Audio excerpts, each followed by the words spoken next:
রাজপথ কাঁপবে, আল্লাহু আকবার, পিতা যেতে পারে না, হাদি ভাইয়ের রক্ত আসছে, রাজপথ কাঁপছে, সাহস করে আমরা তাদের হাত টেনে ছিঁড়ে পা দিয়ে পিছনে ফেলতে চাই।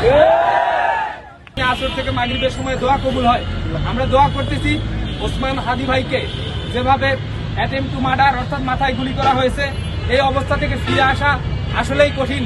আল্লাহ তুমি যেন হাদি ভাইকে আমাদের মাঝে ফিরিয়ে দাও। আল্লাহুম্মা আমিন। ব্রেন ডেথ বললেও আল্লাহ তোমার কাছে আমরা চাই সে যেন সুস্থ অবস্থায় আমাদের মাঝে ফিরে আসে। আল্লাহুম্মা আমিন। আল্লাহ যারা তাকে হত্যা করতে চায় তারা যেন বুঝে যায় বিপ্লবীদের কখনো থামানো যায় না। মাহবুব গো আমাদের সবাইকে মাফ করে দাও, আমাদের সবাইকে ইসলামী আন্দোলনের জন্য ইনসাফের জন্য কবুল করে নাও। মাহবুব আমাদের সবাইকে ইসলামী আন্দোলনের ঝান্ডাবাহী হিসেবে রব্বানা যালামনা রব্বানা ইন্নানা আমান্না ফাগফির লানা যুনুবানা ওয়া কিনা আযাবান নার রব্বানা আতিনা ফিদ দুনিয়া হাসানাতাও ওয়া ফিল আখিরাতি হাসানাতাও ওয়া কিনা আযাবান নার সুবহানাল্লাহি ওয়া বিহামদিহি সুবহানাল্লাহিল আযীম সুবহানাল্লাহি আম্মা ইয়াসিফুন ওয়া সালামুন আলাল মুরসালিন আলহামদুলিল্লাহি রাব্বিল আলামিন।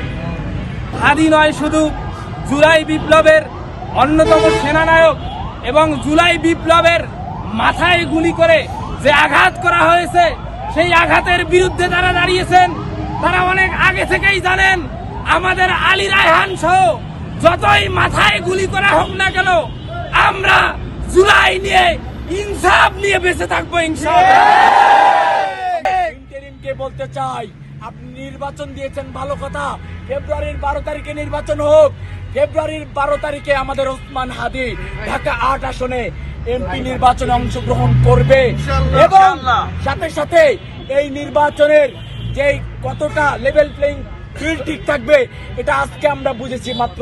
আপনারা জানেন অনেক জুলাই যোদ্ধা অনেক গোষ্ঠীর সঙ্গে আপোষ করেছে, দুর্নীতিতে জড়িয়ে পড়েছে, কিন্তু ওসমান হাদি কোন গোষ্ঠীর সঙ্গে আপোষ করে না।